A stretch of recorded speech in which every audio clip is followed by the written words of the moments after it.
This week, Jerry Johansen, Principal Readiness Engineer at Red Canary, joins us to discuss how to keep your incident response teams in tip-top condition. It doesn't involve calisthenics, although that might help.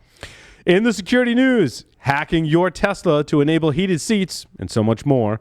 The downfall of Intel CPUs, the inception of AMD CPUs. That's right, we're going to talk about 3 hardware attacks in this episode. Intel issues patches and fixes stuff even though it's hard to exploit.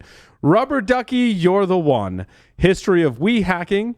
Don't try this at home Linux updates. We're no longer calling about your vehicle warranty. Cool hardware hacking stuff, including building your own lightsaber. Your Wi-Fi keys are leaking again. The evil Flipper Zero, buzzkill. Complaining publicly works sometimes, apparently. These are not the CVSS 10.0 flaws you're looking for. When side channel attacks, dumpster diving for plane tickets, and go ahead, try and hack that robo-taxi. All that and more on this episode of Paul's Security Weekly. This is a Security Weekly production for security professionals by security professionals. Please visit securityweekly.com/subscribe to subscribe to all the shows on our network. Broadcasting live from G-Unit Studios in Rhode Island, it's the show where exploits run wild, packets aren't the only things getting sniffed, and the cocktails flow steady. It's Paul's Security Weekly. SOC analysts are often overworked and underappreciated. In fact, many consider leaving their jobs or changing careers altogether. Devo is hosting the 3rd annual SOC Analyst Appreciation Day to pay some long overdue kudos to analysts and encourage organizations to improve their job satisfaction and mental well-being. Join Devo and other cybersecurity industry professionals on October 18th for sessions and panels focused on de-stressing, SOC career development, and more. Visit securityweekly.com/Devo to register. In my day, cybersecurity meant sitting in the server room with a machete. But these kids today, with their fancy oscilloscopes and breadboarding and all that crap, makes me want to puke. But anyway, here's Paul Asadorian. Welcome, everyone, to Paul's Security Weekly, coming to you in super low-definition compliments of Darth Vader himself. This is episode number 794, being recorded on August 9th, 2023, right here in G-Unit Studios in Rhode Island. The week of Hacker Summer Camp is upon us. Mr. Ducker White, Dr. Doug White is here with us. Hello. I said Rubber Ducky like so much. Yeah, and then it turned into my name, and that's okay. What's going on, man? It's good to have you here in the studio. Yeah, I know. It's just like I don't get to be here as much as I used to, but yeah, it's wearing one of my favorite T-shirts. I know my Know Your Tubes Tubes T-shirts. It's your 12AX7s, and I have some of those. Might have one of those in one of my headphone amps. Oh yeah, I'm sure least you do. One. Yeah, it's a common power amp tube. Mr. Sam Bound is here with us. Sam, welcome. Thank you. Glad to be here. It is good to have you, my friend. We missed having you here on the show. Had a lot of summer classes, but they're over now. It's good. I would venture to guess you've read up a little bit about the recent hardware and CPU attacks. A little bit, yeah. The ones I saw were just a lot like Spectre and Meltdown all over again. Yes. We'll relive it in the next segment, as it were. Attend InfoSecWorld 2023 at Disney's Coronado Springs Resort, September 23rd through the 28th, 2023.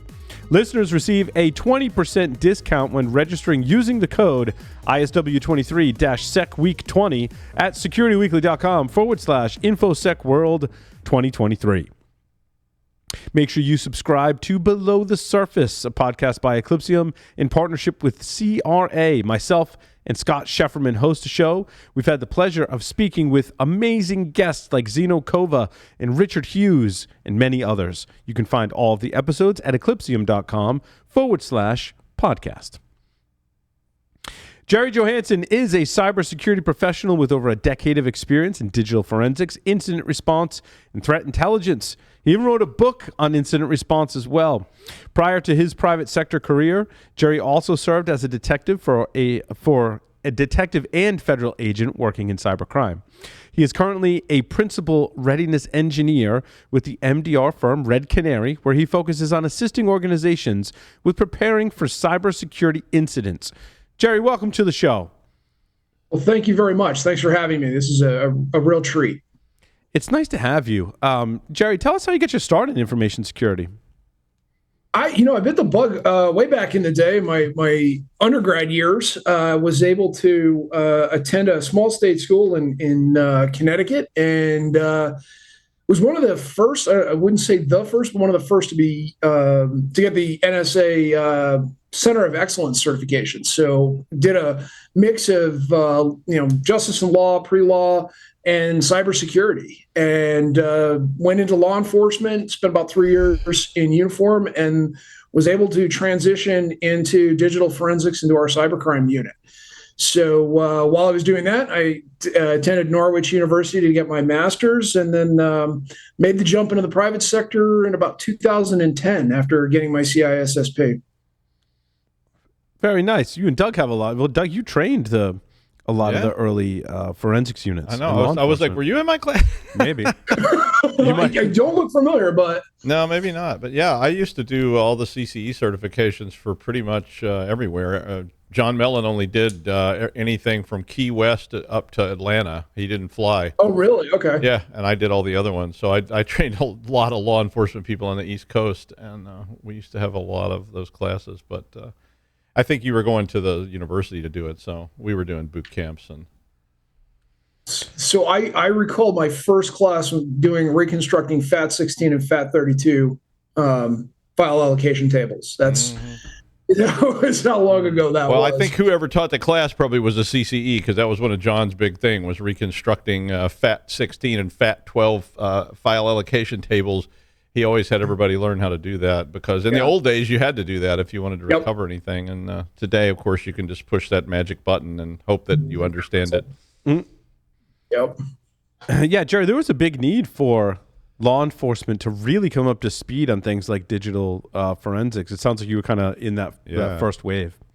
It was in that first wave. A lot of it, unfortunately, was driven at state and city or municipality by a lot of what was at that point the ICAC units, the Internet Crimes Against Children units. And then they started to, it's gotten a lot more sophisticated with, we've got detectives and federal agents now that are doing straight up cryptocurrency transaction searching and intrusion investigations. But a lot of our lion's share of our workload was unfortunately ICAC material.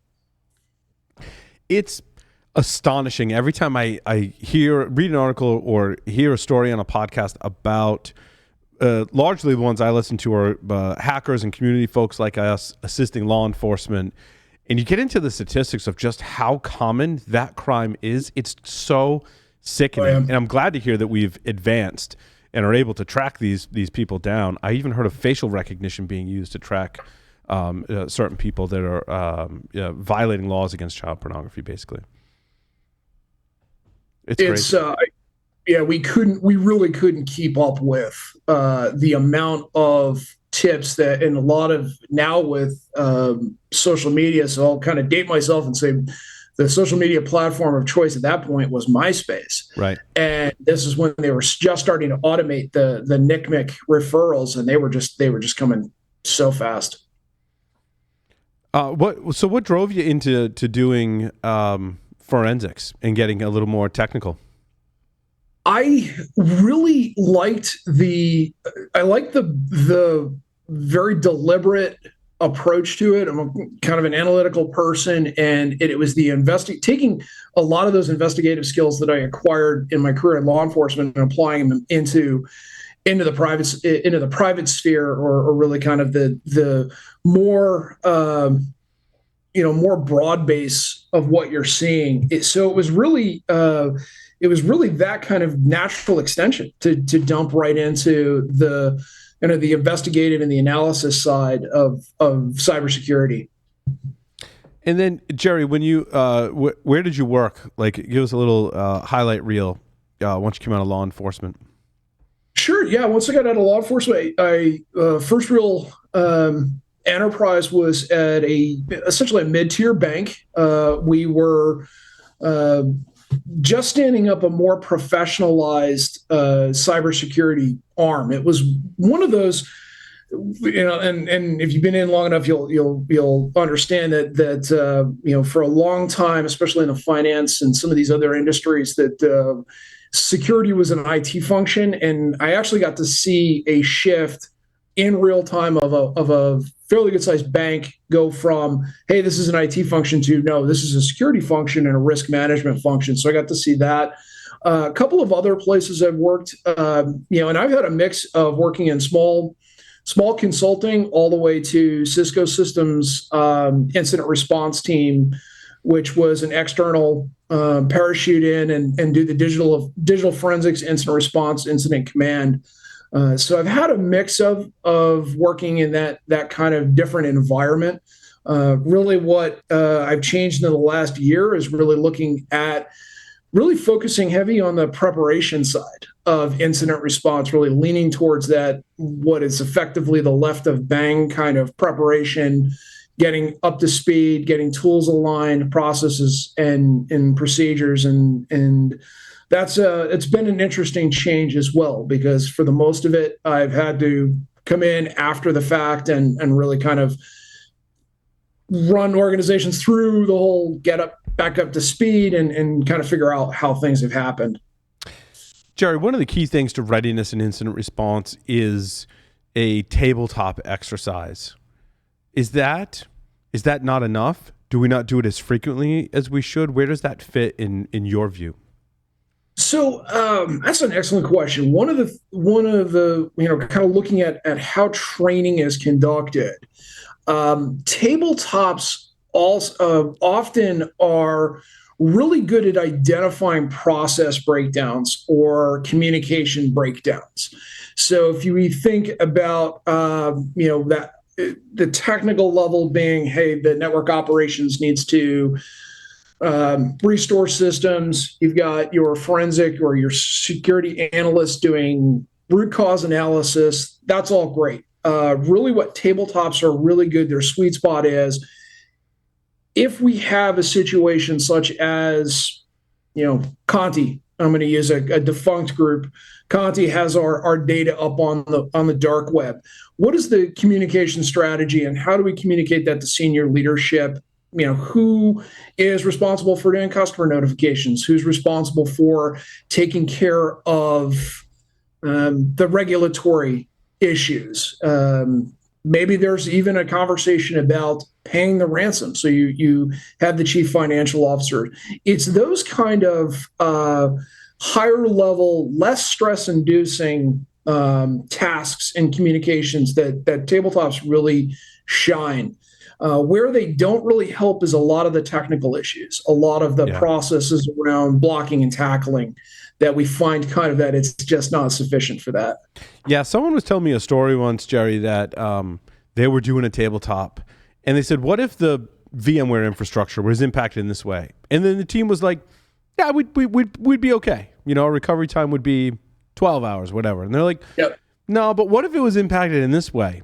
And they're like, no, we're still pretty sure. And they're like, no, go research that. And they came back and they're like, oh, yeah, we'd be down for like more than a week if that happened. And so, to your credit, Jerry, right, the tabletop brought that out. But now the technical work has to begin to go, wait, how do we do backup and recovery and restores in our VMware environment so that when this condition happens, if it happens, we can recover more quickly?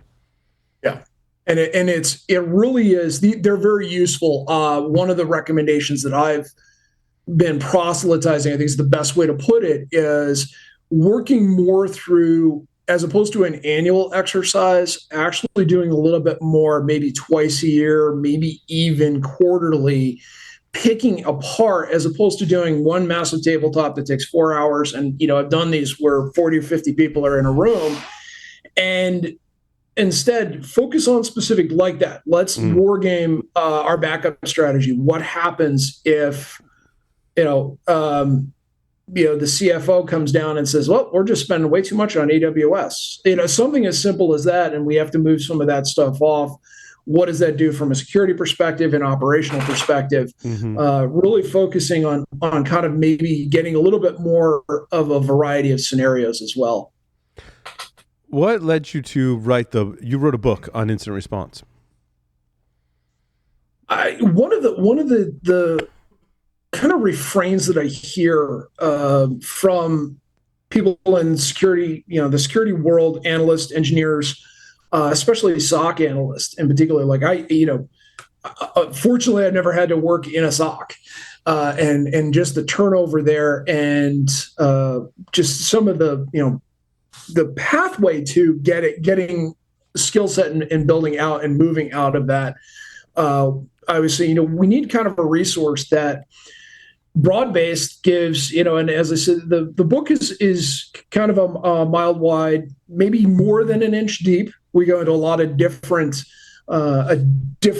types of evidence and analysis and where this all fits together. And really, that's why I brought it out. Was I wanted to so somebody could take it and pull some stuff down off the internet, work through the process, get some reps into it, and then be able to transition into the maybe mid-level or even junior analyst on the IR side. And with a little practice, 2 or 3 years later, they'd be a senior or principal. Yeah, and I love that because I think older folks like us, we cut our teeth. Like, I worked for a university in the early 2000s. And if anyone remembers that time, especially a university, there were some huge incidents to respond to. I mean, we had things like slammer worm and all that. So I feel like I learned, even though I took some SANS training and stuff, but I largely learned incident response with my feet to the fire the entire time, and made a lot of mistakes doing it, but learned from them. And I was like, I think I understand this incident response thing because I lived it and I made a lot of mistakes, right? It would have been nice if I had a reference manual and, training that I didn't have to make those mistakes. I feel like books like yours and other works are helping us get there. Or a set of steps. Yeah. I mean, we all did that kind of stuff too, or they're like, what do we do? What do we do? What do we do? Mm-hmm. And I'm like, I don't know, just pull those plugs. I don't know, throw water on it. It's over. And then later you went back and went, that was completely the wrong thing to do. Mm-hmm. And well, they say experience is the harshest teacher because she gives you the test first and the lesson afterwards. Yeah. So one of the things though, the aspects of it that I was really wanted to do too is kind of consolidate some core competencies, because there's a double-edged sword. I like to say one of the real joys of working this side, or even really cybersecurity in general, because I believe the penetration testing and the red team community is very much the same, is there are so much free resources that this community puts out on their own time and makes available on their own. I'm going to call out Sam on the right now in terms of some of the coursework he's put out. Is there are so many free resources out there that people are putting out free of charge. It's more just, I think the question I get is, where do I start with this? Where do I even begin? And it's like, that's a really good question. And it's kind of one of the other ancillary drivers for kind of putting something together. Is a good starting point, but this is not the end. There is so much out there to learn. Well, go ahead, Sam. No, thanks. I'm glad that stuff helps people. All my stuff is, just to get people started at the beginning. It's awesome. It's really I've actually directed people to your stuff directly. Said here's the website. Go up and the YouTube videos are up there, and it is one of the more densely packed with all of the links and everything like that. So yes, thank you very much. I appreciate that.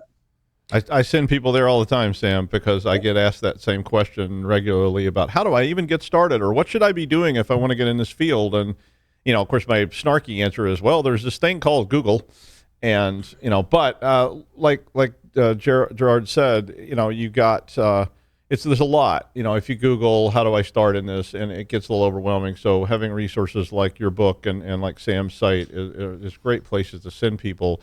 And if you're out there listening and you're wondering about that, I would again really encourage you to maybe pick up a copy of that book or to get started without getting overwhelmed, because it can turn you off. You just sort of go, oh wow, there's 8 million things to know and no time. And then before you know it, you're going to be picking up on incident response lessons in regular everyday life. Yeah. And it's funny, when Jerry and I met to prep for this, I think it was the night before I had just finished the Netflix documentary on the Branch Davidians, the Waco, Texas, what we now refer as the disaster in Waco, Texas. It was interesting, as we're focusing on incident response for this 2-month block, I watched that whole thing and I was like, my brain just kept going to, there are lessons in here that federal law enforcement agencies learned the hard way. And I'm like, those relate to what I know about cybersecurity incident response in like a huge way. And Jerry, you had an instant response. You're like, yeah, I kind of have this like thing I've researched, religious cult or white supremacist cults or something. Mm-hmm. You have like this, like I find cults fascinating too, because a whole bunch of social, on the other side is like a whole bunch of social engineering stuff that ties into our field as well. But when we talk about incident response, you spend some time looking at some of the cult stuff too, right? Yeah. And really what is very interesting is, especially you bring up Waco, and there's a central theme. There's really two, if you want to kind of put them together, is the Ruby Ridge incident in northern Idaho in 1992, and then of course Waco in 1993, where you had one federal agency have to pass off to another federal agency an incident that was created. And the big thing that I hammer a lot is communication.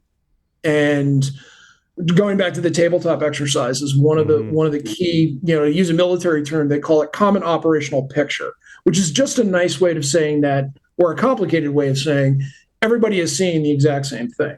And those incidents in particular show how communications, especially when you're in Waco, Texas versus Washington, D.C., and you're doing this over a phone line, really changes things. And even you have organizations within your own organization, sub teams in your own organization that each have their own goals.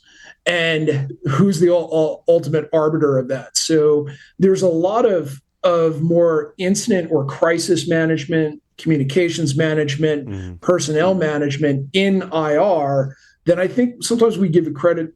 We focus more on the technical issues versus, all of these other things, especially when you have incidents that are lasting multiple days, maybe even weeks. A lot of those things start to really appear. And I guess you got to see that process evolve in law enforcement because of the time frame. Because, when I was first working with law enforcement on this stuff, if they said, well, there's a guy out front with a ball bat, they had a whole, operational procedure. They knew exactly what to do, who to call.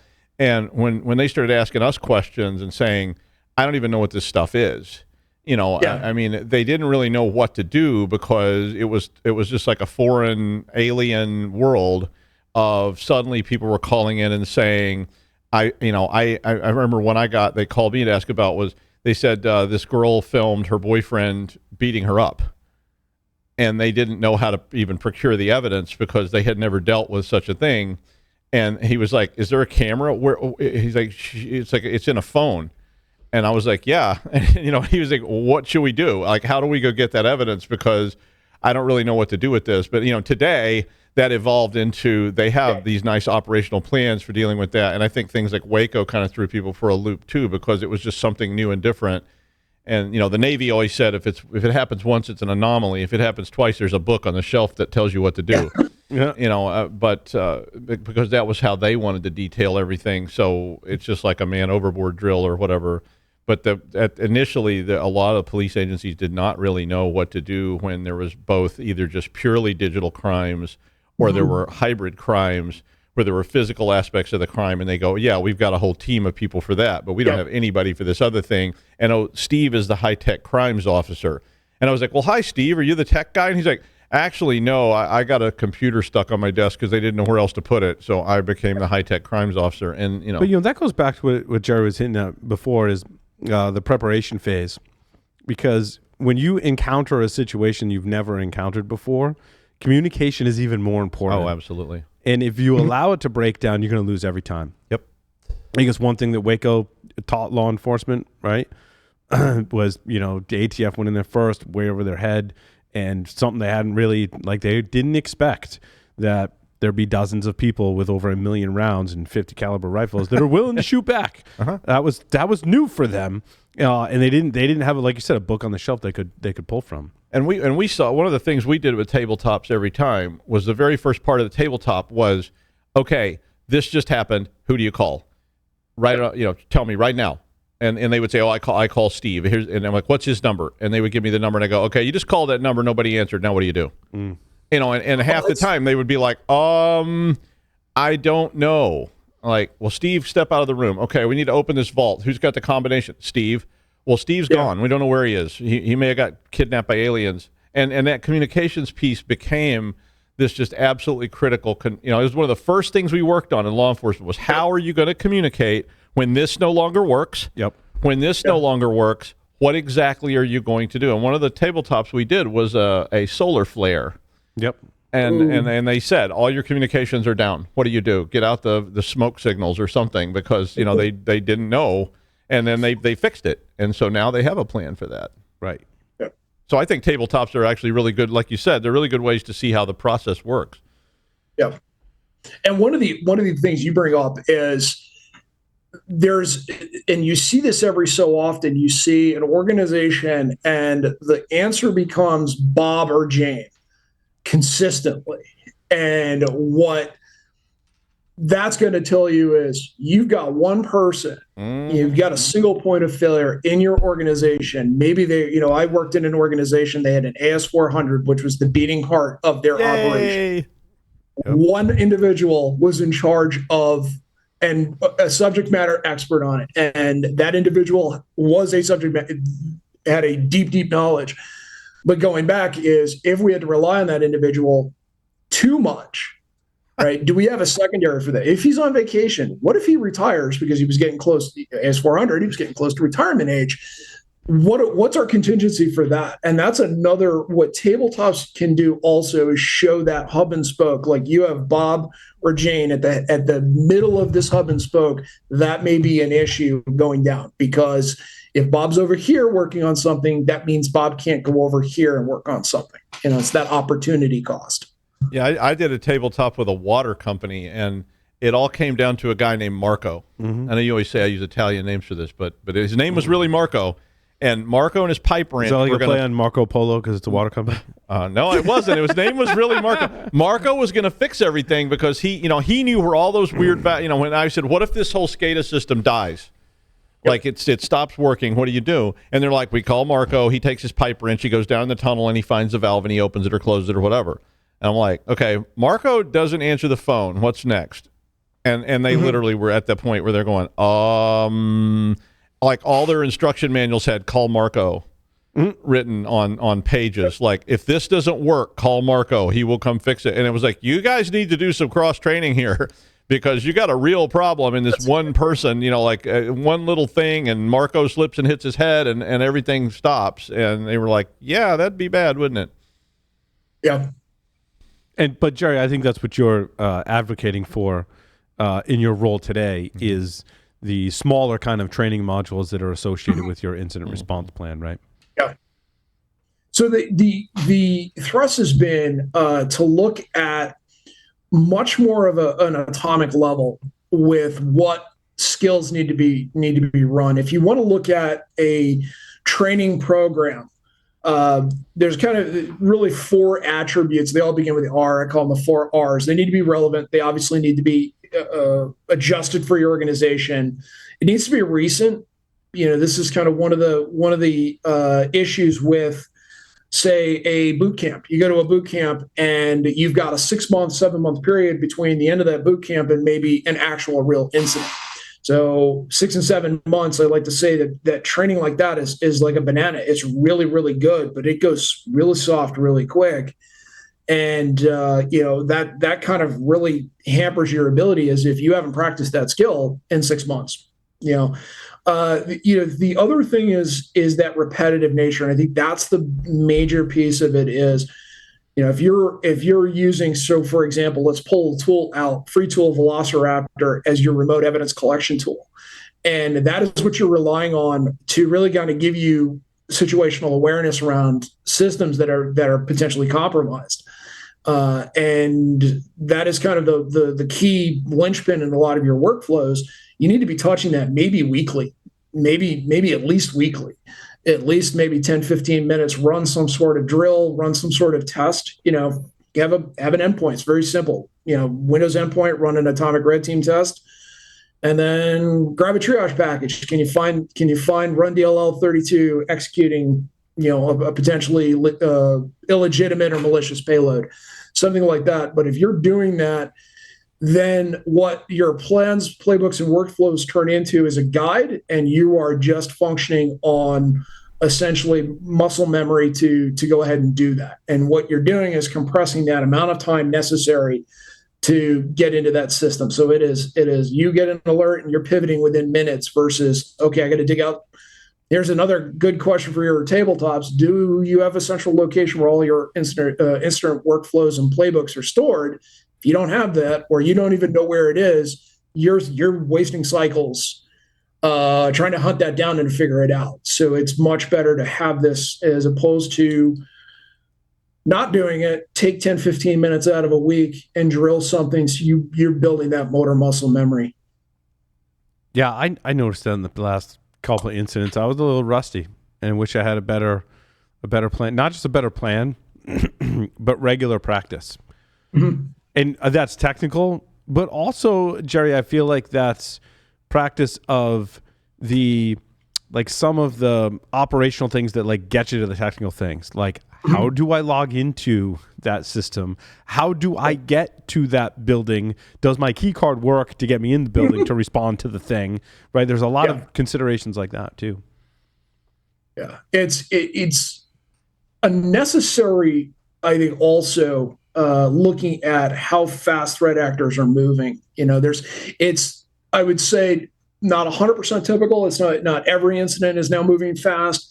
Obviously, we're seeing still low and slow ransomware attacks that are taking days or even weeks, but we're also seeing these rapid, less than 24 hours, you've got an issue. Mm. And a lot of times you're going off an alert and you have essentially less than 4 hours before you're talking an entire network, enterprise could be down due to ransomware.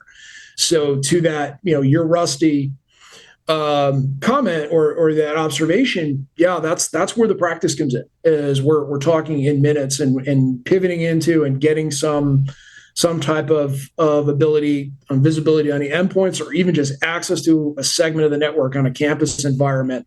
You don't, one of the kind of the things that I like to point out or say constantly is you never want to try something the first time during an actual incident. It's not something. It never works out. You never rise to the occasion. You always sink to the level of your training, and starting to kind of get this. Really, if all I can do at the end of the day is sell people on the concept of, well, we need to do this a little bit more. That's a win. It's interesting, Jerry. I worked very closely with the network team at the university doing incident response. They had access to all the switches. I could go get something turned off. I had full network access. If I need to get into a closet, they had access to all the closets. And we worked side by side, and we could go to any building and get in the closets. The problem comes in when you got to go to a building and get access to a computer. Well, that's not something the network team necessarily has access to, nor do you think about things necessarily until they happen, things like parking. I can remember, incidents, as we all know, sometimes are security related, sometimes they're just operational incidents, and the network's down. And I'm like, well, someone needs to drive to this building.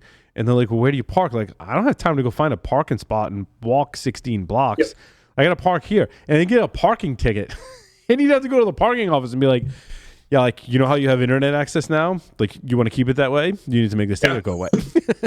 But then we had to work with the parking office to have an emergency pass, right? There's like these logistic things you don't necessarily always think about. Like, this is your emergency pass. You had to make sure people didn't abuse it, although we still abused it. We got to go for lunch, so we're taking the emergency parking pass, right? But you got to have things like that in place. But that's good one to think about is, hey, you've got co-working. You're part of a co-working campus or a co-working environment where there's 4, 5, 6 different companies, and they contract out with a third party and security gates, guards, and guns kind of firm.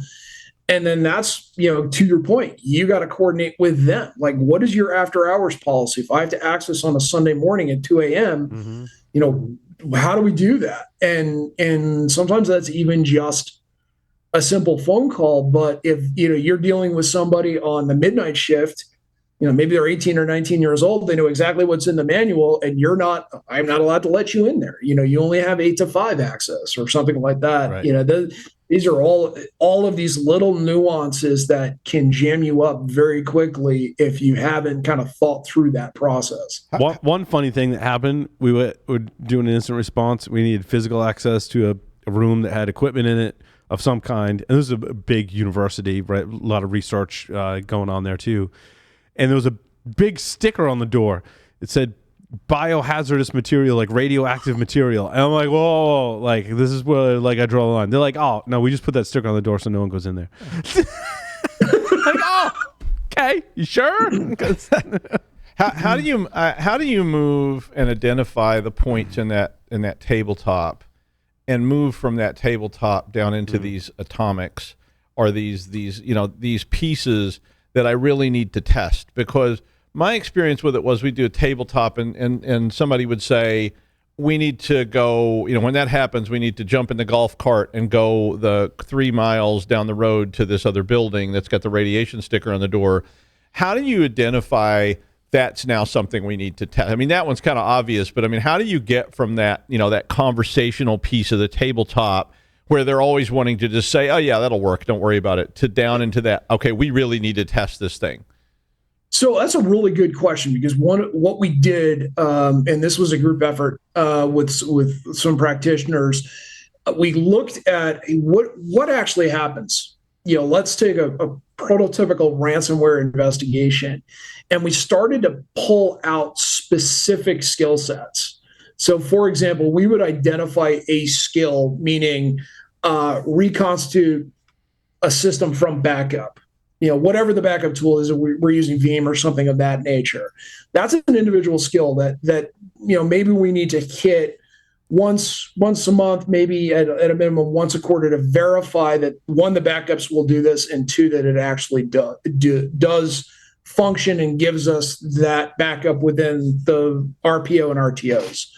So that's how we actually started to look at these. And then what we would do is, as opposed to doing a full tabletop exercise, we kind of put a few of these that were related. So, for example, ransomware, and we would have a small drill that says, we're going to look at 2 or 3 of these things in sequence. Maybe we need to talk to the network team about how they would actually deploy reconstruction VLANs, right? We were taking infected systems off, putting it onto an infected VLAN, loading either a gold image or the backup, putting it onto a secondary VLAN to verify that it's working, put our security stack on before it goes into production.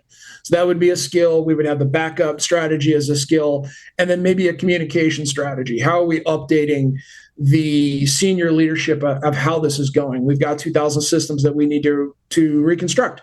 So how does that look from a communication perspective? So we got a few of these skills together, and then that actually serves as a quick 30-minute, verification exercise, along with verifying the workflows and the plans and the playbooks all are functioning in that regard. And then looking at what are your high risk, those things that they cannot fail. Backup strategy is one. We can't reinfect our network again. So again, we're looking at that specific thing. So we're really pulling out very discrete portions of an overall tabletop exercise. And we would do the same thing, from the technical perspective all the way to the operational and strategic. We may just sit down with legal and say, hey, one of the things you may have to do is help marketing craft communications to the customers, or the legal department may just have to call. If you're publicly traded now, you have to notify the SEC within 4 days. So what does that actually look like? And as opposed to putting this and doing this once a year, we can actually sit down and have this conversation over 20 minutes and, identify, just like we would do with the tabletop, identify those deficiencies, identify those gaps. I like your phrase, Jerry, the reconstruction zone. Because I called it like a DMZ or some kind of, I had a DMZ name, and people were really confused by that. And I had to spend some time with all the sysadmins and train them on it. Because, I mean, in an incident, I can see where that's important. When I was doing it, it's because if you built a Windows system, even like on the university network, it would be pwned before you even like got the full OS on there. And so I had to build this segment. I wish I had thought of reconstruction zone. I like that. Yeah. Yeah. Cause it's kind of like construction zone. I think people latch onto it. And cause they would have questions like, well, you know, the server's building and then like, I want to access it remotely, but like, I can't get to it from my desktop. I'm like, that's cause nothing can go in, it can only get out. And I'm like, all right, I can make an exception. I can allow, you know, just RDP access from your workstation to, to that system. But it was important for incident response as well that we had those discussions and practiced that, because in an incident, I could be like, yeah, just go rebuild it there. We know there's a safe place, and everyone knew the process and the procedures. And that's something that you can pre-build to, is just to say, hey, we're gonna segment off a /24 that's for reconstructing systems that have been popped, and we can't necessarily just redeploy a gold image to it. We're going to have to put a backup, or we're going to have to do some sort of verification, and then that just sits there. And then once a month, you know, just like you test your fire alarms, you go in. Can I turn this on? Yep. Can I access it? Just like you said, do we have RDP routes? Do we have SSH routes to it? Okay, great. All right, we can shut it off now, and we'll just check next month. It's been checked off, and we're off and doing our other thing. And you can set a Zendesk or other type of ticket tracking system to cut a ticket once a month to say, hey, just go verify that this works. If I could had only the time to test one thing, what would be the one thing you would tell me to test? Like, I don't have anything, so I'm just starting from scratch. What would be the one place you tell me, okay, this is the first thing you should do? I'm very biased on ensuring that you have really solid backups and you can actually execute that. What generally happens, kind of from a macro level trend that I saw, is, let's say 2018, we're kind of coming into what I would say was the renaissance of ransomware. It was just horrible. We still had organizations that were, let's take 2 or 3 days to get a root cause analysis. Let's try to find patient zero. To fast forward to now, organizations are focused now on, I'm not really care about how it happens. I don't need a full intrusion analysis. It's nice to know what happened. We kind of pretty much have an idea that it was somebody clicked this, PowerShell executed that, Cobalt Strike, and then ransomware.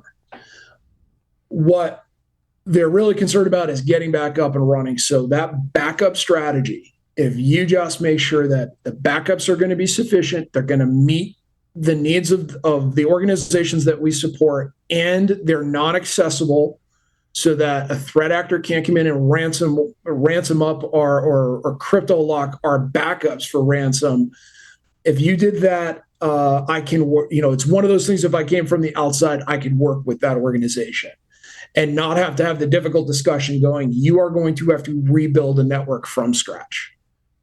I completely applaud that. That's exactly what I would have said. And obviously I know everything, but I had a client once, and one of the things I said to them, we were doing exactly what you said. The very first thing we looked at was backups. And I said, where are your backups? And he said, they're in that building over there in the basement in a vault. And I said, that's a really bad place for your backups. And he said, why is that? And I said, look out that window. What do you see? The ocean? Okay, that's the Gulf of Mexico. I was like, that's a whole lot of water. What if all that water comes over here? And he was like, never happened. But they implemented our plan. They took their backups and they actually moved them to another city that was accessible by helicopter. And he called me back after Hurricane Katrina, and he said, remember that thing you told me about moving those backups? And I said, yes. He said, good thing we did, because that whole building was completely under about 10 feet of water. Yep. And even if the backups survived it, we wouldn't have been able to get to them, and they were buried under salt water for days. And he said, so, yeah. He said, so we had the backups flown back in after all that resolved. So I was like, see? Told you. Told you. That's it. Yep. It's good. And it's not a panacea. It doesn't get you everywhere, but you can get to a state where you're getting back up and running very, very much faster. But it's still going to be painful unless you're in a high availability environment. Like, if it gets blown up, we blow it up, and we just swap the network over to this, and we're down 30 seconds. But I mean, or a minute. Businesses don't survive being down for days and weeks and months. I mean, they don't. I mean, so that is the most important component if you're evaluating based on restoration of this business. Yeah, forensics is great. Yes, going and prosecuting people is awesome. Yes, finding all these tidbits and so forth and making sure it doesn't happen again, very important. But the most important thing for most people is let's get back up and running and get back serving our customers, and then we'll worry about slicing and dicing and cleaning up later. And so for the moment, just hose the keyboard off and start typing, and let's keep going. Yeah. Well, and I think one thing you brought up, which I'd like to emphasize, is you really have to test restoring things from backups. Because I worked at a company and we had backups, but for a whole year, the guy in charge was not in fact changing the tapes, and nobody knew. They thought they had backups, but they didn't really have backups. No, and that is a huge one too. And there are technologies out here. I'm not sitting here selling backup technologies, but there's a lot of technologies, even as something as a virtualized environment, and that snapshot is, can you just restore a snapshot? And what is that? The other thing is, how long does it actually take? And add 20% in terms of time, so that you can have an answer. The chief financial officer is sitting there going, hey, every time these 100 systems are down, we're losing $100,000 in revenue. Especially if you're talking trading firms, private equity, Fortune 500 that are 24/7 operations. That's all stuff that needs to be. And that's what I say. These are the high impact situations that you don't want to have to try to do this first time during an incident. As opposed to, okay, here's the workflow. We tested it 3 weeks ago. Now we're doing it for real. So it's the same process. It's just a little bit more, how shall we say, a little bit more stress and a little bit more sweat on the brow. Well, let's be frank, Jerry. No one wanted, or even wants to, especially today, restore from a tape backup. On a good day. On a good day. You didn't want to. I mean, you only did that if you absolutely had to, and then it was like, I just need to go get this one directory. I think it's the only times that we may have actually, I don't know that we had to do a full system, but I know we did have to go pull backup tapes for select portions of data. And even at that, it was like, our offsite, like many back in the day, was Iron Mountain. So still, Iron Mountain, So you'd have to figure out which tape it was. And I don't remember how we did that, right? There was a logbook maybe, and then you had to put in a request, and then someone would bring you the backup tape. Then you had to connect a backup drive to the server and then restore. It was awful. It was terrible. It took forever. Yeah. I mean, backups are faster today. I'm not sure they're any more reliable. But I definitely like that comment about restoration of snapshots, because if you haven't tested that, you should. Mm-hmm. Because I have restored snapshots of entire systems that did not work any longer. They were broken, and they would not boot, and they would not come back online. And my tape story was essentially this company called me and said, have you ever heard of this device? And I said, yes. And he goes, do you have one? And I said, no. And he said, do you know where I can get one? And I said, I really don't. And he said, well, we have all these backups and we need them. But when we tried to restore, the read heads in this tape machine did not work. And we had never tested the read heads. The write heads work. So when they did the backup, it said backup completed, but the backups were proprietary. And it was like Colorado something that made tape drives. And they finally did find one in like South Africa or something, and they had to pay a lot of money to get it purchased and shipped up there so they could, and this was weeks and weeks before they could actually acquire this. So definitely check what you're using and do these restores. It sucks. Nobody wants to do that, but you do need to be doing it. And let's add a layer of complexity and say, okay, now you're moving this into AWS or Azure, and now you're working in a completely different environment depending on who you're using as a cloud provider. You're using both, like a lot of organizations, and that's another one to really look at. Is is the data there? Is the data really there? Where is how to keep it within availability zones or something of that nature? You're talking again a whole nother. But those are the that simplifies a lot in terms of infrastructure. But again, you need to validate. You definitely need to validate. One of the things that even just having somebody at Amazon or Microsoft that can work with you on that, having a name or at least having a contact information, that should be something that comes out and is planned for as well. And another thing we hate is writing documentation. And it's right up there with the other thing we hate, which is maintaining documentation. Equally as important. We all hate doing it, but holy crap, you mentioned cheat sheets on our call, Jerry, and yeah, cheat sheets are awesome, right? But no one likes doing it. But man, they save your bacon when you're like, wait, how do I restore from backup? I think when I was sysadmin, someone actually wrote the documentation. It was really good. Like, run these commands, because that's not commands you run all the time to restore from a backup. But how do we, Jerry, my question is, how do we get the motivation for people to write cheat sheets, right? Like, is there advice you have? Yeah, one of the things I did is if you've ever seen the movie Sully, which is about the United Airlines flight that had an unplanned landing in the Hudson River, the first thing that they do is they diagnose the problem, and the second thing is, and I love pointing this out, and sometimes if I can get the clip, I'll show it. He'll ask for the QRH or QRF, QRH, Quick Reference Handbook. So this is literally an aircraft with double engine failure. Sir Isaac Newton is in the pilot seat, and they're looking in a manual because this is just like you said, restore from backup during a ransomware incident is very much akin to double engine failure. So what I recommend with the documentation is it needs to be that, for lack of a better term, simple. It needs to be, this is the set of circumstances, and these are the 6 things you need to do. Because that is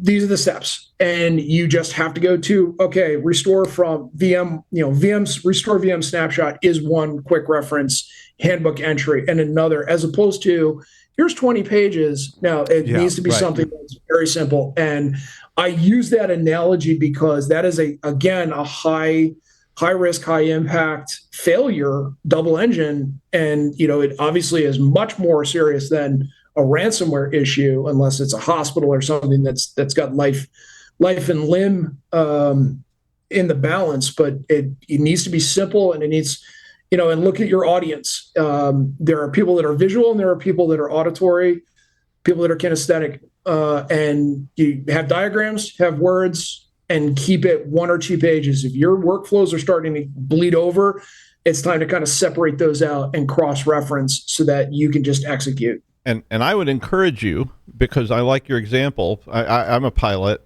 and I would encourage people that are trying to start planning these to go download some like flight checklists just to look at how simple they are, especially emergency checklists, because they are designed to be pulled out, put on your lap while bad things are happening and your hair is on fire and you're still trying to save a bunch of lives. And so they are like that. So that's a really good template for starting on your quick reference handbook stuff for all these kind of things, because that's exactly when you'll need that the most, is when bad things have happened or are still happening and you need to try to stop them. And you bring up a really good point that I focus on crisis-driven organizations. Aircraft, pilots are one. They are if things are working, it's nice. When things don't, that's a serious problem. So a lot of their processes are built around simple, I'm not going to say easy to execute, but executable under stress, under considerable stress, and actually, very, very clearly defined what needs to happen. I was way back prior to my time in law enforcement, I was in the military. And one of the things the military does is make things very, very simple.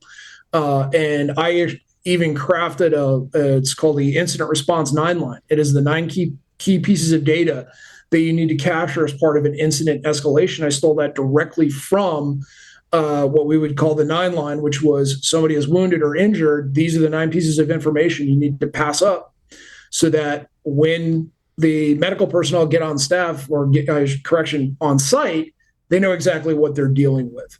So again, I like that, go find those kind of checklists that are crisis-driven organizations, and you'll see how simple and how easily repeatable and executable they are in those kind of crisis-driven environments. Yeah, I got on a plane one time, and this woman was beside me, and she said, "Look at that. Those guys don't even know what they're doing. They're like following a set of instructions." And I was like, "Lady, if you ever get on a plane and you see they're not using checklists, you need to get off that plane, not this one." I was like, they give them the checklist so they won't be distracted and forget something important like setting the flaps or something before they take off. And she was like, "Oh, I guess that makes sense." And I was like, "It makes a lot of sense. Now shut up."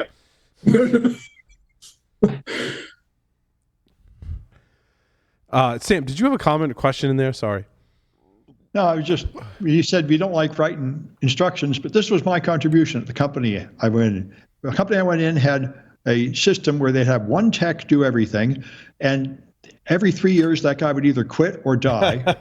And I was the new guy to replace the guy, and nothing was written down. So I was the guy that wrote procedures for everything. That seemed like the best way to do it to me. Yeah, it's so important, and I do my best. And I think, to Jerry's point, I'm not writing typically very fancy or elaborate documentation, but I've got if I need to do this, here's the commands, right? Like, here's how you get here. Here's where the authentication, whatever it is, like how to get on the system, and then here's how you execute the commands to get it done. And like, it's not pretty, but it often takes a lot of time to remember or figure out what commands I need to run in what order. And we do this with PBWorks, with database restores. Like, databases would get corrupted, and every once in a while I had to be like, I wrote that down, because I don't normally have to manually go in and start manipulating databases and dumping databases and restoring and all that stuff. Because once you set it up, like, it just kind of runs and it's fine. But like, every once in a while, if there's a database problem, I had a little cheat sheet. And we need all those things for incident response, Jerry, to your point, right? You got to have, I like the word cheat sheet. I like it in a descriptive manner for what we're talking about, right? Here's a cheat sheet for, I need to restore backups on these systems, right? Yeah. And those are things that, we talk about documentation also. This is one of the stumbling points with organizations that I actually pull out in tabletops. Tabletops last a discrete amount of time, 2 to 3 hours. But one of the other key points of documentation is, let's go 12 to 24 hours into an incident, and you need to start rotating people out because, after about 12 to 14 hours, the human brain goes goofy. And if it doesn't get sleep, it's going to do some goofy stuff. So, that's another thing about documentation is having those processes that, hey, we're at step 6. I can pass this off to somebody fresh coming on from home, the midnight's team or the next 12-hour team, to take up from there. And then I can go off confident that they know exactly where to go from there, and know that I did all, steps 1 through 5. They're doing 6 through 12. Because that is one of the I've brought that up. Like, okay, do you have other teams? Because you're not going to be able to work these people more than 24 hours straight. And I wouldn't even recommend that. Having this documentation makes that handoff much cleaner and much easier. How do you feel about like FEMA classes and things like that? I got sent to a bunch of FEMA classes once with emergency response, and I actually found the plans that they had to be quite useful to me as I was thinking about building incident response plans, because they were responding to hurricanes and whatever, but it was really the same problem of, you need somebody in charge. You need somebody who's designated as the person who will talk to the press. You need this. And I started taking that stuff and pulling it down into incident response plans. The ICS 100 and 700 are really good foundational courses. If I had a security team or a CERT, I would just say, go out, take the training. It's a couple hours. It's free. Just do it. Everybody's on the baseline. So we have it simplifies the nomenclature. So you are all speaking the same language. Yep. Because that is another thing that comes out sometimes is you have people coming from different organizations, and their incident, they have severity versus criticality, or something, some difference in terms of terminology, acronyms, how they classify things. What something like ICS, the ICS 100 or 700 does is it gives you, okay, this is the uniform nomenclature. This is how we classify things. And then go right into, hey, this is how we do or interpret that at this organization. And then, when we're doing tabletops or table drills, we're all speaking the same language.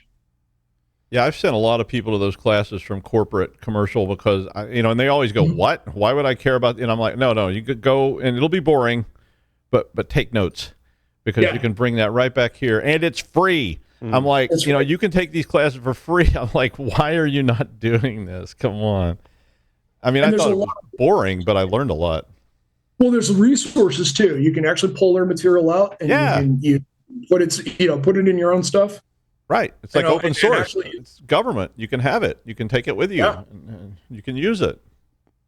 Yeah. Jerry, how important is it to not just appoint, but have your whole team understand who the incident commander is and what their responsibilities and power is, for lack of a better term, right? That is one of you were talking a little bit of the pitfalls, stumbling blocks, you want to call it whatever it is. The incident commander role is one of the most critical components. And this is where, talking preparation in terms of readiness is an actual policy that lets the incident commander have a good deal of authority. Right? Dollar amount for something. $50,000 spent. They have access to a card that they can use. They get the black card from American Express. If they got to buy, they got to buy something. Something that's unique or something like that, or they just got to go out and grab a whole bunch of disk drives from Best Buy. Something of that authority. The authority to, even as simple as we have to down our internet connection for an hour, and I'm doing this not because I'm just on a power trip, but we're seeing a set of circumstances. We have the severity 1 incident. We're looking at command and control across 60% of the network. We're downing it and allowing them to do that and allowing them to make that decision and not second guessing them. That is not containment is not something you debate during an incident. Unfortunately, a lot of organizations have that discussion. It's like, no, these are discussions you have to have beforehand and work those into policy. That hey, we're going to have to download this down this VLAN or down this whole LAN segment. That's the kind of authority your incident commander needs, because it's not up for debate. Because if it's 2:00 in the morning and you wake up the IC or the IC on call, and you're saying, hey, we're seeing this, we're seeing lateral movement, and they just need to be able to make that decision. Say, oh, down it, we'll deal with it. I'm coming in. As opposed to, well, now we have to wake up the executive committee. We have to wake up the CIO. Right. So, but they need to be aware of it too, and sign off on it, which is important, right? I think that's eventually one of the things that I put in place at university. I was like, when I go turn off this port or this computer, like the CIO in the university, this was the model. It's different in every organization, right? CIO knew that I was acting incident commander. And you have to develop a trust with your executive management, because a lot of times people came to complain. That department, we got a $1 million research grant. Someone just turned off my network. Well, you were hacked and infecting the rest of the university. So I'm going to work through to restore it. Like, I'm here to help, but they would sometimes be mad. And if my management didn't know about that process, that was bad. They did, and they were like, well, the incident response team was doing what they need to do. We're going to get you back online. And that all circles back to this practice training, atomization stuff. Right. Because if you've got a lab somewhere and they've got, say, cultures in some kind of machine, and you turn off their connection and the machine shuts down, that really could be a bad thing. And you need to know about that in advance, because that's one of those things where you go, oh, we're going to have to get an emergency generator to set over there because we can't turn this off. I mean, like at certain universities, they got hospitals and.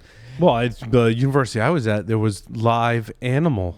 I was talking about testing. The one you were at. Yeah, it was live animal testing. Oh, yeah, they had all kinds of fun stuff there. And, there was environmental controls. And Well, the reason I learned about that is because I was brought on to make sure that stuff didn't get hacked, because that could be a bad day if someone was messing with environmental controls where there's live animals. So, but I was like, well, if in or people doing robotic eye surgery, I was like, that's a scary medical thing. settings, yeah, certainly.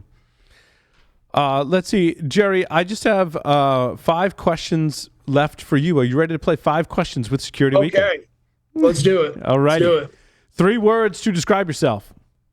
Oh boy. I would say thoughtful, analytical, and dependable. There we go. If you were a serial killer, what would be your weapon of choice? Oh, wow. I have to go with plastic bag. If you wrote a book about yourself, what would the title be?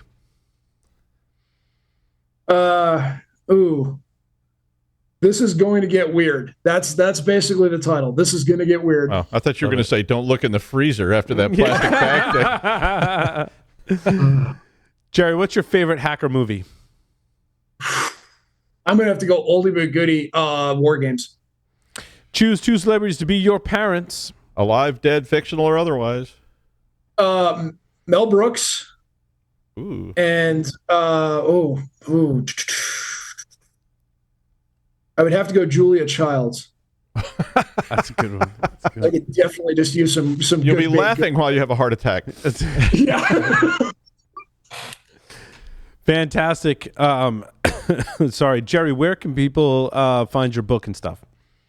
So, books on Amazon. It's called Digital Forensics and Incident Response, 3rd edition. If you just search for Gerard Johansen, it'll come up. I'm also. You can find me on LinkedIn with links to all of that material. I also make sure that most of my talks are up on LinkedIn. So if you hit me up on LinkedIn, my profile has a lot of different, PDFs and whatnot freely available to anybody to use. Awesome. Jerry, thanks for appearing on Paul Security Weekly. Thank you very much. Thanks. With that, we'll take a short break and come back with the security news. Stay tuned.